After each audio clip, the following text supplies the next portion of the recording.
Hello, welcome to Neo Home Tuitions. എല്ലാവർക്കും ഇന്നത്തെ ക്ലാസ്സിലേക്ക് സ്വാഗതം. എല്ലാ മക്കളും നന്നായിട്ട് പഠിക്കുന്നുണ്ടെന്ന് മിസ് കരുതുന്നു. നമുക്ക് ഇന്നത്തെ ജി കെ ക്വസ്റ്റ്യൻ എന്താണെന്ന് കേൾക്കണ്ടേ? യെസ്, ഇന്നത്തെ ജി കെ ക്വസ്റ്റ്യൻ ആണ്. Yes, which animal breath through there tongue? Okay, ഒരുപക്ഷെ നിങ്ങൾക്ക് അറിയായിരിക്കും അത്. കാരണം പല സ്ഥലത്തും നമ്മൾ കേട്ടിട്ടുള്ളതാണ്. എന്നാലും നിങ്ങളുടെ ഓർമ്മയൊന്ന് ബ്രഷപ്പ് ചെയ്യാൻ വേണ്ടിയിട്ടാണ് മിസ് ഈ ക്വസ്റ്റ്യൻ ചോദിക്കുന്നത്.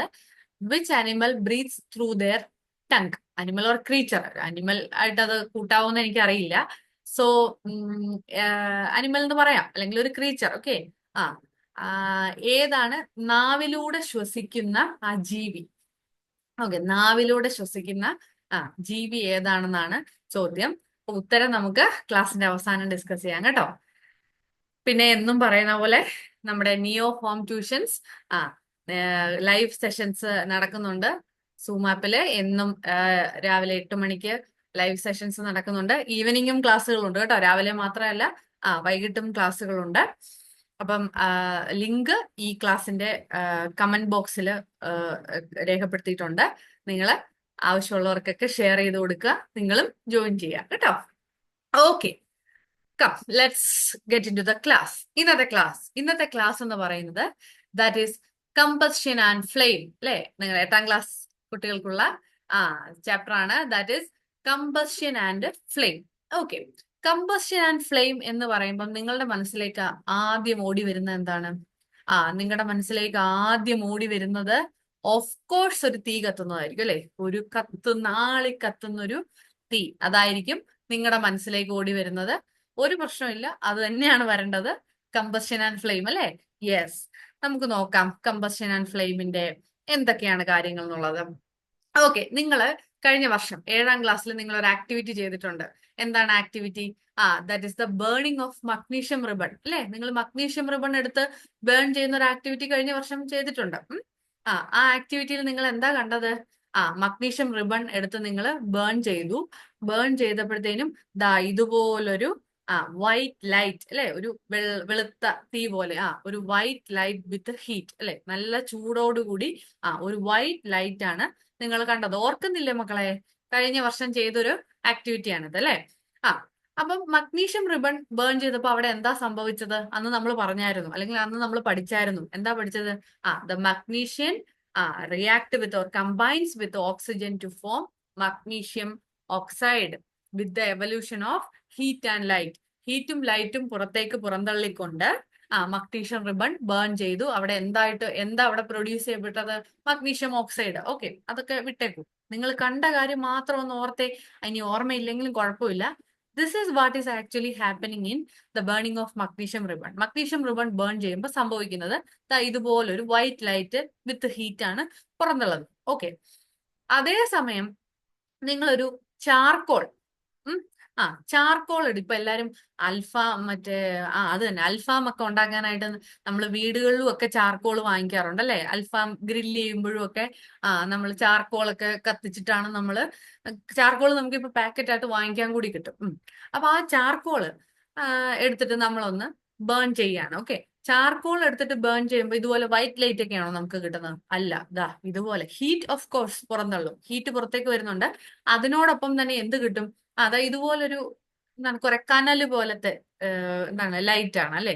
അല്ലാതെ ഒരു വൈറ്റ് ലൈറ്റോ അല്ലെങ്കിൽ ഒരു സ്ട്രോങ് ലൈറ്റോ ഒന്നും അല്ല, ഇങ്ങനെ കനലെരിയുന്ന പോലത്തെ ഒരു ഇതാണ് നമുക്ക് കിട്ടുന്നത്. അപ്പൊ ഇവിടെ എല്ലാം നടക്കുന്ന ഒരു പ്രോസസ്സ് എന്ന് പറയുന്നത് എന്താണ്? That is called combustion. അതിനെ നമ്മൾ വിളിക്കുന്ന പേരെന്താണ്? That is called combustion. അപ്പൊ എന്താണ് കമ്പഷൻ എന്ന് നോക്കാം. എന്താണ് കമ്പഷൻ മക്കളൊന്ന് പറഞ്ഞേ. That's a chemical process in which a substance react with oxygen to give off heat is called combustion അല്ലെ. അതൊരു കെമിക്കൽ റിയാക്ഷൻ ആണ്. സബ്സ്റ്റൻസ് ഓക്സിജനുമായിട്ട് റിയാക്ട് ചെയ്ത് ബേൺ ചെയ്ത് ഹീറ്റ് പുറന്തള്ളുന്ന ആ റിയാക്ഷൻസിനെ നമ്മൾ വിളിക്കുന്ന ഒരു സ്റ്റൈലിഷ് പേരാണ് that is combustion. The substance which undergo combustion is said to be combustible.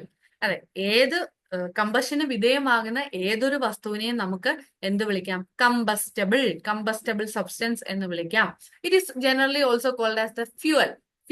നിങ്ങളുടെ മനസ്സിൽ ഫ്യൂവൽ എന്ന് പറയുമ്പം ഒരിക്കലും ഒരു പെട്രോള് അല്ലെങ്കിൽ ഒരു എണ്ണ, ഓയില്, അത് മാത്രമല്ല, കത്തുന്ന കമ്പഷന് വിധേയമാകുന്ന ഏതൊരു വസ്തുവിനെയും നമുക്ക് ഒരു ഫ്യുവൽ എന്നും വിളിക്കാം. അപ്പൊ മിസ്സിന് ഫ്യുവൽ എന്ന് പറയുമ്പം നിങ്ങളുടെ മനസ്സിൽ അതും കൂടെ ഉണ്ടാകണം. ഓക്കെ, മിസ് കൊടുത്തിട്ടുണ്ട്, നോക്കിയേ. The fuel may be solid, liquid or gas. അതെ, ഫ്യുവൽ എന്ന് പറഞ്ഞാൽ ഒരിക്കലും ലിക്വിഡ് മാത്രമാവില്ല. ഇപ്പൊ ഒരു പേപ്പർ കത്തുന്നു മക്കളെ, ഒരു പേപ്പർ കത്തുന്നു. പേപ്പർ കത്തുന്നു എന്ന് പറയുമ്പം ആ പേപ്പർ ഒരു ഫ്യുവലാണ്. ഓക്കെ, അല്ലെങ്കിൽ ഒരു വുഡ് കത്തുന്നു, ആ വുഡ് ഒരു ഫ്യൂവലാണ്. അതായത് കമ്പഷന് വിധേയമാകുന്ന ഏതൊരു വസ്തുവിനെയും നമുക്ക് എന്ത് വിളിക്കാം? We can call it as A fuel. Okay, the fuel may be solid, liquid or gas. Sometimes light is also given of during combustion, either as A flame or A glow. അതാണ് ഇപ്പൊ നമ്മൾ കണ്ടത് അല്ലെ. കമ്പഷനോടൊപ്പം heat പ്രധാനമായിട്ടും പുറത്തേക്ക് പോകുന്നു, അതിനകത്ത് യാതൊരു സംശയമില്ല. ചില അവസരങ്ങളിൽ ലൈറ്റും പുറന്തള്ളുന്നു. അപ്പൊ ലൈറ്റ് പുറന്തള്ളുന്നതാണ് മിസ് നേരത്തെ പറഞ്ഞത്. നോക്കിയേ, അതെ, മഗ്നീഷ്യം റിബൺ ബേൺ ചെയ്തപ്പം വൈറ്റ് ലൈറ്റ് പുറത്തേക്ക് വന്നു. അതേ സമയത്ത് ചാർക്കോൾ ബേൺ ചെയ്തപ്പം ഒരു റെഡിഷ്, ഒരു കനല് പോലത്തെ അല്ലെ, ഒരു ലൈറ്റ് ആണ് പുറത്തേക്ക് വന്നത്. അപ്പൊ അതാണ് നമ്മളിപ്പോ പറഞ്ഞ കമ്പഷൻ അല്ലെ. കമ്പഷൻ എന്ന് പറഞ്ഞാൽ that is the chemical process in which a substance is reacting with oxygen to give off light, that is called combustion. Clear ആണല്ലോ? കമ്പഷൻ എന്താന്ന് മനസ്സിലായി? ഒരു ഫ്യൂവൽ എന്ന് കമ്പസ്റ്റബിൾ ആയിട്ടുള്ള ഏതൊരു വസ്തുവിനെയും ഒരു ഫ്യൂവൽ അല്ലെങ്കിൽ ഒരു കമ്പസ്റ്റബിൾ സബ്സ്റ്റൻസസ് നമ്മൾ വിളിക്കുന്നു എന്നും നിങ്ങൾക്ക് ഐഡിയ കിട്ടി. Okay, let's go. നിങ്ങൾ നോക്കൂ, നിങ്ങളുടെ 8ാം ക്ലാസ് CBSE ടെക്സ്റ്റ് ബുക്കിൽ ഈ ചാപ്റ്ററിൽ തന്നിട്ടുള്ള ഒരു ആക്ടിവിറ്റിയാണ് ഈ തന്നേക്കുന്നത്. ഈ ആക്ടിവിറ്റിയിൽ എന്താ പറയുക? നോക്കൂ, ഒരു മെഴുകുതിരി. നിങ്ങൾക്ക് ചെയ്തു നോക്കാവുന്നതേ ഉള്ളൂ. മെഴുകുതിരിയും ഗ്ലാസും ഒക്കെ നിങ്ങളുടെ വീട്ടിൽ ഉള്ളതാണല്ലോ. എനിവേ, നിങ്ങളൊന്ന് ശ്രദ്ധിച്ച് കേട്ടെ എന്താ സംഭവിക്കുന്നതെന്ന്. യെസ്, നമ്മളൊരു മെഴുകുതിരി എടുക്കുന്നു, കത്തിച്ചു വെക്കുന്നു. കത്തിച്ചു വെച്ചൊരു മെഴുകുതിരി, അത് നമ്മളൊരു ടേബിളിലാണ് വെച്ചിരിക്കുന്നതെന്ന് കരുതുക. ഇതൊരു ടേബിളാണ്. അതിനുശേഷം ഇതിന് 2 ബ്ലോക്ക്, ചെറിയ 2 എന്താണ്, ഇഷ്ടിക പീസുകളോ തടി പീസുകളോ, എന്തെങ്കിലും 2 ബ്ലോക്ക് കഷ്ണങ്ങൾ, 2 പീസുകള്, 2 വുഡ് പീസ് എടുത്തോളൂ നിങ്ങൾ. ഓക്കെ, അപ്പൊ 2 ബ്ലോക്സ് അല്ലെങ്കിൽ 2 വുഡ് പീസ് എടുത്തിട്ട് നമ്മൾ അതിന്റെ ഇരുവശങ്ങളിലും ഇങ്ങനെ വെക്കുന്നു. അതിനുശേഷം ഈ കത്തിച്ചു വെച്ച മെഴുകുതിരിയെ കവർ ചെയ്ത് നമ്മളൊരു ഗ്ലാസ്, എന്താണ്, ഒരു ചിമ്മിനി എന്ന് പറയാം, ഒരു ഗ്ലാസ് ഓപ്പൺ, മുകൾ വശവും ഓപ്പൺ ആണേ. ആ രീതിയിൽ ഒരു ചിമ്മിനി എന്നാണ് നിങ്ങളുടെ ടെക്സ്റ്റിൽ റെഫർ ചെയ്തിരിക്കുന്നത്. ഗ്ലാസിന്റെ ഒരു കണ്ടെയ്നർ കൊണ്ട് നമ്മൾ ഇതിനെ അങ്ങ് ക്ലോസ് ചെയ്യും. ക്ലോസ് ചെയ്ത് വെച്ച് കഴിയുമ്പോൾ നിങ്ങൾക്ക് കാണാം, ഈ ഗ്ലാസ് വെച്ച് ക്ലോസ് ചെയ്താലും നമ്മൾ ഈ ബ്ലോക്കേലാണ് വെച്ചിരിക്കുന്നത് എന്നുള്ള കാര്യം മറക്കരുത്. അപ്പൊ നമ്മൾ ഇതിനെ ബ്ലോക്കിന്റെ മുകളിൽ ഗ്ലാസ് ചിമ്മിനി വെച്ച് വെക്കുന്നു. വെച്ച് കഴിയുമ്പോഴും യു ക്യാൻ ഒബ്സർവ് ദാറ്റ്. എന്താ നിങ്ങൾക്ക് ഒബ്സർവ് ചെയ്യാൻ പറ്റുന്നേ? അത് തന്നെ, യെസ്, ഫ്ലെയിമിന് എന്തെങ്കിലും മാറ്റം സംഭവിക്കുമോ? ഇല്ല. കത്തി നിന്ന ഫ്ലെയിം എന്താണ്, അതുപോലെ തന്നെ അവിടെ ഉണ്ടാവും. ഫ്ലെയിമിനൊന്നും സംഭവിക്കുന്നില്ല. ഇനി നിങ്ങൾ ഒരു കാര്യം ചെയ്യുക, ഈ 2 മെറ്റൽ പീസുകൾ ഉണ്ടല്ലോ, അല്ലെങ്കിൽ wooden blocks, not metal piece, wooden blocks. ആ ബ്ലോക്സ് എടുത്തിട്ട് പതുക്കെ അതിന് റിമൂവ് ചെയ്യാം. അത് മാറ്റിയിട്ട് ഡയറക്റ്റ് ആയിട്ട് ഈ ടേബിളിലേക്ക് ഈ ഗ്ലാസ് ലിഡ് കൊണ്ട് കവർ ചെയ്യാം. അപ്പൊ പെട്ടെന്ന് എന്ത് പറ്റും? യു ക്യാൻ സീ, സർപ്രൈസിംഗ്ലി എന്താണ്, ആ ഫ്ലെയിം അങ്ങ് അണഞ്ഞു പോവും, അതങ്ങ് ഓഫായി പോവും. ഓക്കെ, അതെന്തായിരിക്കും കാരണം? ഇനിയും നിങ്ങൾ ഒന്നുകൂടെ ചെയ്ത് നോക്കൂ വേറൊരു രീതിയില്. ആ ഗ്ലാസ് ഓഫിന്റെ ചെറുതായിട്ട് അണഞ്ഞു പോയി, അത് സംഭവിച്ചു. ഇനി നമ്മൾ വീണ്ടും നിങ്ങൾ അതൊന്നുകൂടെ കത്തിച്ചു നോക്കൂ.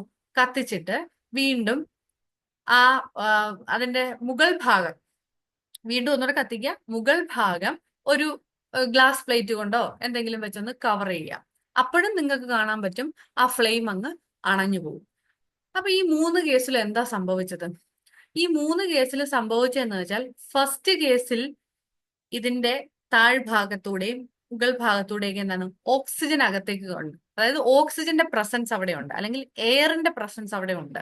അതുകൊണ്ട് തന്നെ ആ ഫ്ലെയിമിന് ഒന്നും സംഭവിക്കുന്നില്ല. ആ ഫ്ലെയിം എങ്ങനെയാണോ നമ്മൾ കത്തിച്ചു വെച്ചത് അത് അവിടെ അതുപോലെ തന്നെ ഉണ്ടാവും. But in the second case എന്താ സംഭവിച്ചത്? നമ്മളിത് ആ ബ്ലോക്സ് റിമൂവ് ചെയ്തിട്ട് നമ്മൾ ഈ ഗ്ലാസ് ലിഡ് കൊണ്ട് ഇതിനെ പൂർണ്ണമായും കവർ ചെയ്തു. വിച്ച് മീൻസ് ഓക്സിജന്റെ സപ്ലൈ അവിടെ ഇല്ലാതെയായി. ഓക്സിജന്റെ സപ്ലൈ ഇല്ലാതെയായപ്പോൾ ആ ഫ്ലെയിം എന്താണ്, ഓഫായി. ആ ഫ്ലെയിം കെട്ടുപോയി, അണഞ്ഞുപോയി. മൂന്നാമത്തെ കേസിൽ അത് തന്നെയാണ്. എന്താണ് സംഭവിച്ചത്? നമ്മൾ ഈ മുകൾ ഭാഗം കവർ ചെയ്തു, ഇത് മൊത്തത്തിൽ അങ്ങ് കവറായി. അപ്പൊ എന്താ പറ്റി? ഓക്സിജൻ സപ്ലൈ ഇല്ലാതായി. ഓക്സിജൻ സപ്ലൈ ഇല്ലാതായപ്പോ ആ ഫ്ലെയിം അണഞ്ഞു പോയി. അപ്പൊ അതിൽ നിന്ന് നിങ്ങൾക്ക് എന്ത് മനസ്സിലാക്കാം? ആ ഒരു വസ്തു ബേൺ ചെയ്യണമെങ്കിൽ, ബേൺ ചെയ്ത് നിൽക്കണമെങ്കിൽ എന്തു വേണം? ഓക്സിജൻ ഈസ് നെസസറി, അല്ലെങ്കിൽ എയർ ഈസ് നെസസറി. നമ്മൾ ഓൾറെഡി പല ക്ലാസ്സിലും പറഞ്ഞു കഴിഞ്ഞു. എന്താണ്? Any substance is reacting with ഓക്സിജനെയാണ് നമ്മൾ ബേണിംഗ് എന്നതുകൊണ്ട്. ബേണിംഗ് എന്നതുകൊണ്ട് നമ്മൾ അർത്ഥമാക്കുന്ന എന്താണ്? ആ സബ്സ്റ്റൻസ് ഓക്സിജനുമായിട്ട് റിയാക്ട് ചെയ്യുന്നു എന്നുള്ളതാണ്. അപ്പൊ ബേണിംഗ് നടക്കണമെങ്കിൽ what is necessary? Yes, oxygen or the air is necessary. Okay, നിങ്ങളുടെ ടെക്സ്റ്റിൽ തന്നെ കൊടുത്തിരിക്കുന്ന മറ്റൊരു എക്സ്പെരിമെന്റ് നോക്കിക്കേ. ഇത് നോക്കിയേ. നിങ്ങൾ പലപ്പോഴും ടിവിയിലും ടെലിവിഷനിലും ഒക്കെ നിങ്ങൾ കണ്ടിട്ടുണ്ടാവും. ആരെങ്കിലും തീ പിടിക്കുമ്പോഴത്തേനും എന്താണ്, പെട്ടെന്നൊരു ബ്ലാങ്കറ്റ് കൊണ്ടുവന്ന് അയാളെ അങ്ങ് ഫുൾ അങ്ങ് കവർ ചെയ്യും, അല്ലെ? Blanket is wrapped around A person who catches fire. തീ പിടിക്കുന്ന ആളുകളുടെ തീ കെടുത്താനായിട്ട് നമ്മളൊരു ബ്ലാങ്കറ്റ് കൊണ്ടുവന്ന് ഇങ്ങനെ കവർ ചെയ്യുന്നതായിട്ട് കാണാം. അതെന്തിനാ മക്കളെ? അവിടെയും എന്ത് തന്നെയാ സംഭവിക്കുന്നത്? കത്തിക്കൊണ്ടിരിക്കുന്ന അയാളുടെ ബോഡിയിലെ ഓക്സിജൻ സപ്ലൈ കട്ട് ചെയ്യാൻ, അയാളുടെ ബോഡിയിലേക്കുള്ള ഓക്സിജൻ സപ്ലൈ കട്ട് ചെയ്യാൻ വേണ്ടിയിട്ടാണ്, അത് ഇല്ലാതാക്കാൻ വേണ്ടിയിട്ടാണ് നമ്മൾ ഈ ബ്ലാങ്കറ്റ് കൊണ്ട് അങ്ങ് അയാളെ മൊത്തത്തിൽ അങ്ങ് കവർ ചെയ്യുന്നത്. അപ്പം ആ കത്താൻ ആവശ്യമായ ഓക്സിജന്റെ ആ സപ്ലൈ അവിടെ ഇല്ലാതാവുന്നു. ദെയർബൈ ആ ഫ്ലെയിം അങ്ങ് കെട്ട് അണഞ്ഞു പോകുന്നു. ഓക്കെ, അപ്പൊ ഇതൊരു നല്ല ക്വസ്റ്റ്യൻ ആണ്, ചോദിക്കാം അല്ലെ? എന്തിനാണ് തീ പിടിക്കുന്ന ഒരാളുടെ ദേഹത്ത് നമ്മൾ എന്തിനാണ് ബ്ലാങ്കറ്റ് കവർ ചെയ്യുന്നത്? എന്തിനു വേണ്ടിയിട്ടാണ്? ഓക്സിജൻ സപ്ലൈ ഇല്ലാതാക്കാൻ വേണ്ടി.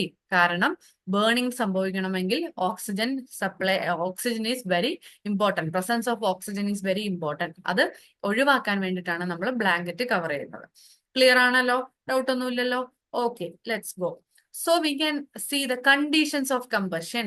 ഒരു വസ്തു കമ്പഷന് വിധേയമാകണമെങ്കിൽ എന്തെല്ലാം വേണം? As you can see, that is the presence of oxygen or air. നമ്മൾ ഓൾറെഡി ഡിസ്കസ് ചെയ്തു. Presence of a fuel. ഒരു ഫ്യൂവൽ ഇല്ലാതെ, നേരത്തെ പറഞ്ഞല്ലോ, കമ്പസ്റ്റബിൾ ആയിട്ടുള്ള ഏതൊരു സബ്സ്റ്റൻസിനെയും നമ്മൾ ഫ്യൂവൽ എന്ന് പറയും. സോ അങ്ങനെ ഒരു ഫ്യൂവൽ ഇല്ലാതെ ഒരിക്കലും കമ്പഷൻ നടക്കുവോ? ഇല്ല. And the third one is presence of heat. ചൂട് വേണം, ഹീറ്റ് പ്രൊവൈഡ് ചെയ്യണം. ഹീറ്റ് പ്രൊവൈഡ് ചെയ്യുമ്പോഴാണ് കമ്പഷൻ നടക്കുന്നത്. So these are the conditions of combustion. Which are they? Presence of oxygen, second one presence of fuel, and the third one is presence of heat. Clear? Yes. ഇനി നിങ്ങൾ നോക്കൂ, നിങ്ങൾക്ക് familiar ആയിട്ടുള്ള രണ്ട് വസ്തുക്കളാണ്. That is kerosene and wood. മണ്ണെണ്ണയും തടിയും. Wood and kerosene. Wood and kerosene എടുക്കുമ്പോഴത്തേനും എന്താ സംഭവിക്കുന്നതെന്ന് വെച്ചാല്, നമ്മളിപ്പോ ഒരു മണ്ണെണ്ണയിൽ നമ്മൾ ഒരു തീപ്പെട്ടിക്കൊള്ളി ഉരച്ച് ഒരു മണ്ണെണ്ണ ഉള്ള ഒരു ക്യാനിലേക്കോ അല്ലെങ്കിൽ ഒരു മണ്ണെണ്ണയുടെ എന്തെങ്കിലും പ്രസൻസ് ഉള്ള അതിലേക്ക് ഇട്ട് കഴിഞ്ഞാൽ എന്താണ്? യെസ്, നന്നായിട്ട് ആളിക്കത്തും. അതേ സമയത്ത് നമുക്കൊരു വുഡ് കത്തിക്കാനായിട്ട് തീപ്പെട്ടിക്കൊള്ളി ഉരച്ചോണ്ട് ചെന്ന് കഴിഞ്ഞാൽ ആ വുഡ് കത്തുവോ? ഇല്ല. വുഡ് കത്തിക്കാനായിട്ട് കുറെ നല്ല നല്ല രീതിയിൽ ഹീറ്റ് നമ്മൾ പ്രൊവൈഡ് ചെയ്യേണ്ടി വരും. അതെന്തുകൊണ്ടായിരിക്കും? ഇത് രണ്ടും കമ്പസ്റ്റബിൾ സബ്സ്റ്റൻസ് അല്ലേ? അതെ, കെറോസിനും കമ്പസ്റ്റബിൾ ആണ്, വുഡും കമ്പസ്റ്റബിൾ ആണ്. രണ്ടും എന്താണ്? ഫ്യൂവൽസ് ആണ്. എന്നിട്ടും എന്താ ഇങ്ങനെ ഈ ഹീറ്റിംഗ് അല്ലെങ്കിൽ കമ്പഷൻ നടക്കുന്നതിന് വ്യത്യാസം വരുന്നത്? അതെന്തുകൊണ്ടാണെന്ന് വെച്ചാൽ, there is a concept called ignition temperature. Ignition temperature എന്ന് പറഞ്ഞാൽ the lowest temperature at which a substance catches fire is called a ignition temperature. അതിനെയാണ് നമ്മൾ എന്ത് പറയുന്നത്? Ignition temperature. അതായത് ഒരു വസ്തു തീ പിടിക്കുന്നതിന് ആവശ്യമായ ഏറ്റവും താഴ്ന്ന താപനിലയെ നമ്മൾ വിളിക്കുന്ന പേരാണ് ഇഗ്നീഷൻ ടെമ്പറേച്ചർ എന്ന് പറയുന്നത്. അപ്പൊ നമ്മൾ നേരത്തെ പറഞ്ഞ എക്സാമ്പിളിൽ എന്താ സംഭവിച്ചത്? കെറോസിൻ എന്ന് പറയുന്നത് it is a thing with low ignition temperature. കെറോസിന്റെ ഇഗ്നീഷൻ ടെമ്പറേച്ചർ എന്ന് പറഞ്ഞാൽ വളരെ കുറവാണ്. വളരെ കുറവാണെന്ന് പറഞ്ഞാൽ അത് പെട്ടെന്ന് തന്നെ ഫയർ ക്യാച്ച് ചെയ്യും.